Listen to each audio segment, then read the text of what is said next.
Déjà les préparatifs de la rentrée scolaire 2015-2016 en Côte d'Ivoire.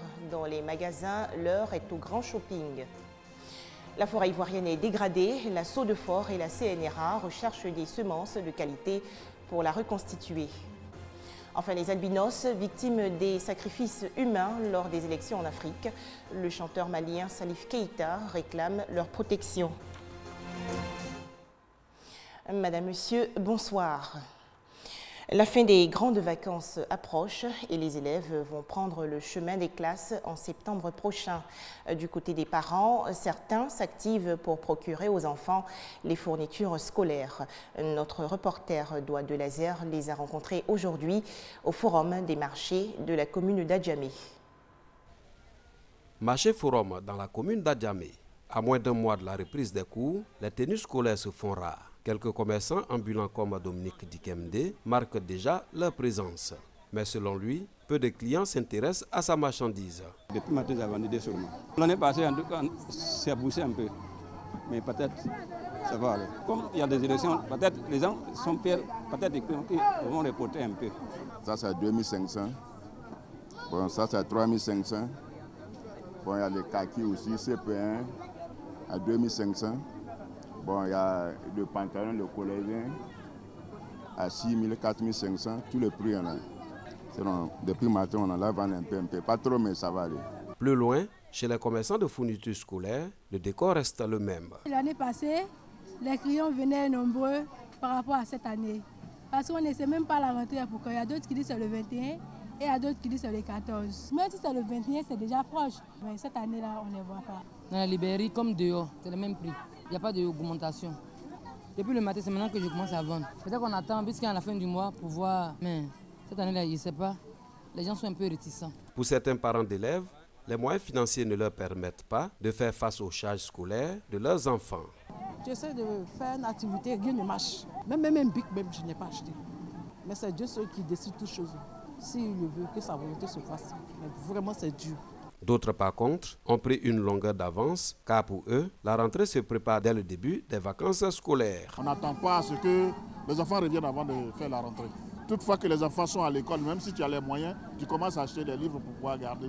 Et les cahiers surtout. Bon, comme les livres, et à chaque année on change, on commence à payer les cahiers et les autres. On ne sent pas à la rentrée. La rentrée scolaire 2015-2016 est prévue à la date du 21 septembre 2015. Le compte à rebours a donc commencé, mais l'engouement n'est pas encore au rendez-vous. Et comme tous les ans, de nombreux parents d'élèves attendent le dernier moment pour l'achat des fournitures scolaires.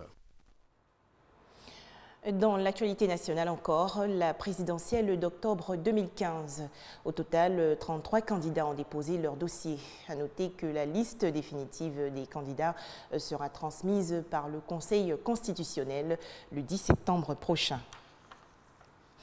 Et toujours concernant la présidentielle, quelle conduite doit tenir le journaliste sur le terrain lors des échéances électorales? Cette question a été abordée récemment au cours des échanges entre la haute autorité de la communication audiovisuelle et la radiodiffusion télévision ivoirienne.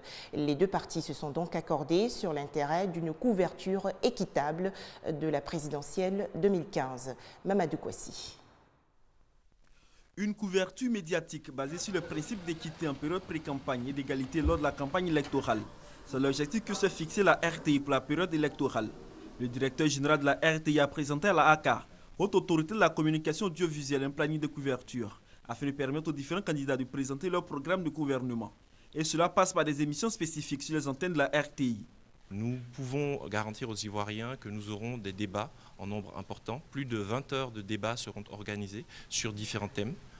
À l'occasion, tous les candidats ou leurs représentants pourront venir débattre d'un certain nombre de thèmes.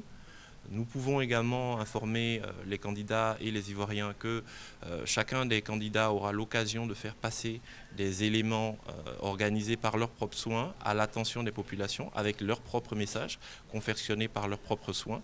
Donc nous aurons un nombre d'espaces très important de grandes écoutes qui seront offerts gracieusement à l'ensemble de ces candidats pour faire passer leurs messages. Et enfin, bien sûr, dans la dernière ligne droite, chacun des candidats disposera d'1h30 où il pourra présenter à la nation sa vision, ses projets pour la Côte d'Ivoire. La RTI s'engage également à accompagner le processus de consolidation de la démocratie en Côte d'Ivoire. Nous avons un dispositif riche qui respecte la réglementation et qui entend s'inscrire complètement dans un souci de consolidation des acquis démocratiques de la Côte d'Ivoire. La ACA salue le planning proposé par la RTI.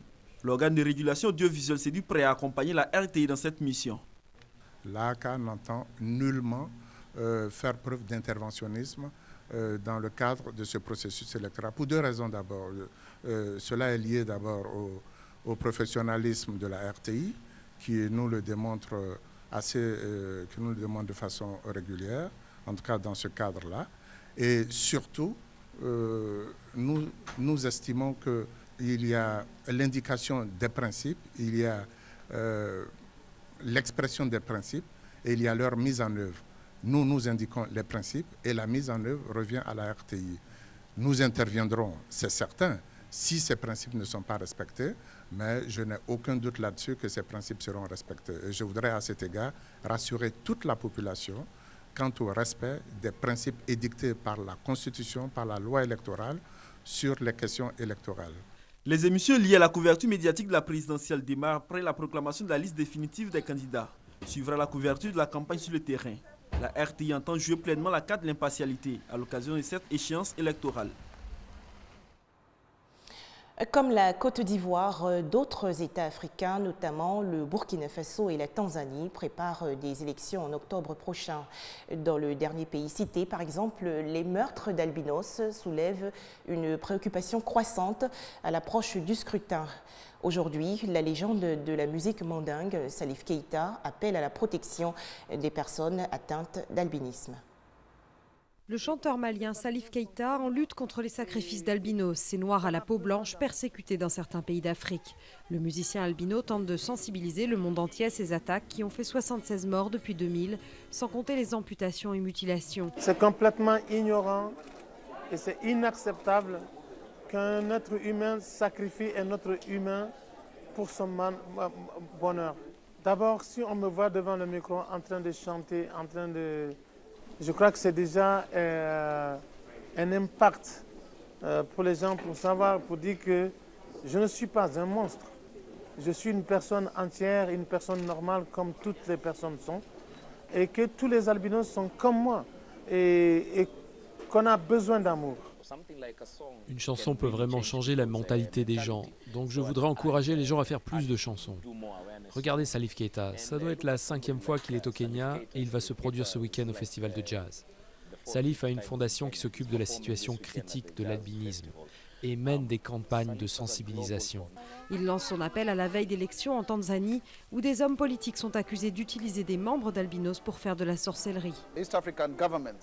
Les gouvernements de l'Afrique de l'Est ont permis la libre circulation des biens et des services et des personnes. Et même si c'est bon pour les affaires, c'est aussi mauvais pour nous, les albinos. Donc il y a véritablement besoin de mesures strictes en ce qui concerne le mouvement des personnes du Kenya et en Tanzanie pour qu'il n'y ait plus de trafic.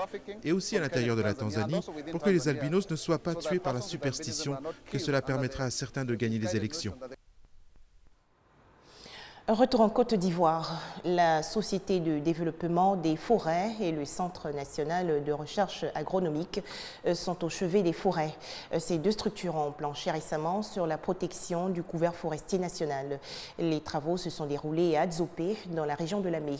À noter que la Côte d'Ivoire ne dispose plus que d'environ 2 millions d'hectares de forêt, contre 16 millions dans les années 60. Chaque année, la Côte d'Ivoire perd en moyenne 200 000 hectares de forêt selon le ministère des Eaux et Forêts. Des études prospectives indiquent la disparition totale de la forêt en 2034 si rien n'est fait. D'autres estimations montrent qu'il faut reboiser entre 150 000 et 200 000 hectares par an pour reconstituer le couvert forestier à hauteur de 20% dans 30 ans. Consciente des menaces qui pèsent sur la forêt et les défis à relever, la Société de développement des forêts SODEFOR multiplie les programmes de reboisement.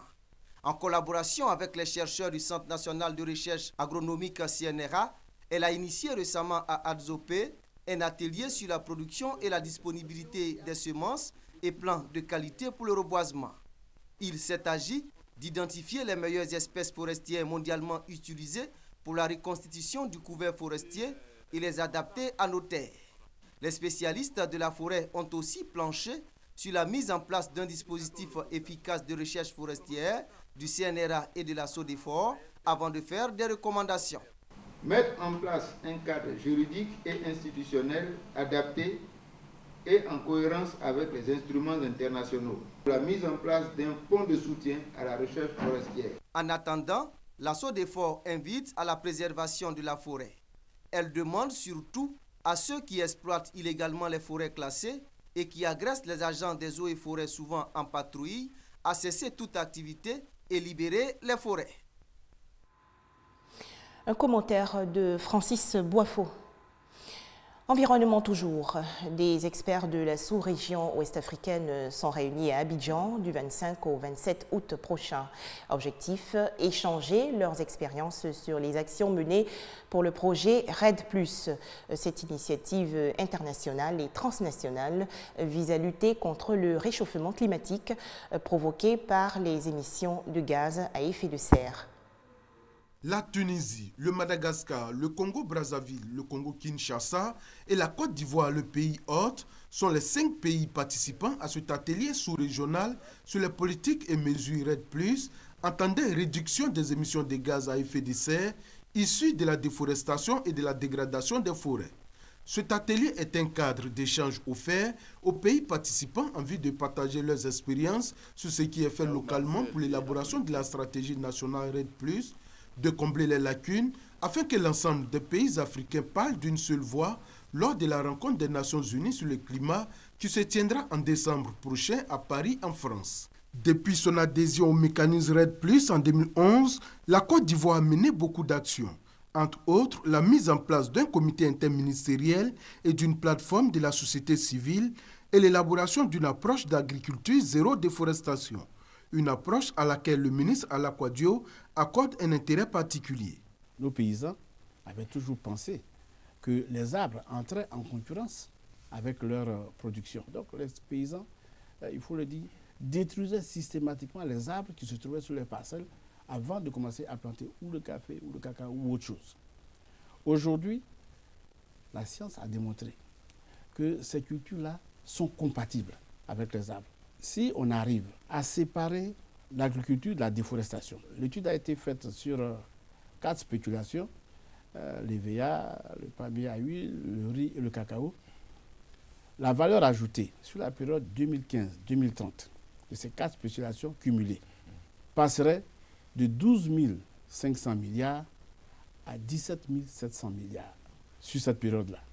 Donc vous voyez qu'il y a un intérêt économique au-delà même de l'intérêt écologique. Pour impliquer les agriculteurs dans cette démarche, le pays a aussi inclus le paiement pour services environnementaux PSE, qui consiste à rémunérer les agriculteurs qui cultivent sans détruire la forêt et ceux qui participent au reboisement. Des précisions de Herman Niamia. Une étape importante vers la paix au Soudan du Sud. Le président sud-soudanais a finalement signé aujourd'hui l'accord déjà ratifié par les rebelles. Mais Salva Kiir exprime de sérieuses réserves sur plusieurs dispositions. Drame aujourd'hui en Virginie, dans l'est des États-Unis. Une journaliste et un caméraman d'une télévision locale ont été abattus en plein direct. Le tireur pris en chasse par la police s'est suicidé. Il s'agirait d'un employé mécontent de la chaîne. La Corée du Nord fait face à des inondations provoquées par le passage du typhon Goni le week-end dernier. Au moins 40 personnes ont trouvé la mort dans le nord-est du pays. Les pluies diluviennes ont détruit plus de 5000 maisons, 99 bâtiments de services publics et 51 tronçons de chemin de fer. Merci de votre fidélité à RTI2.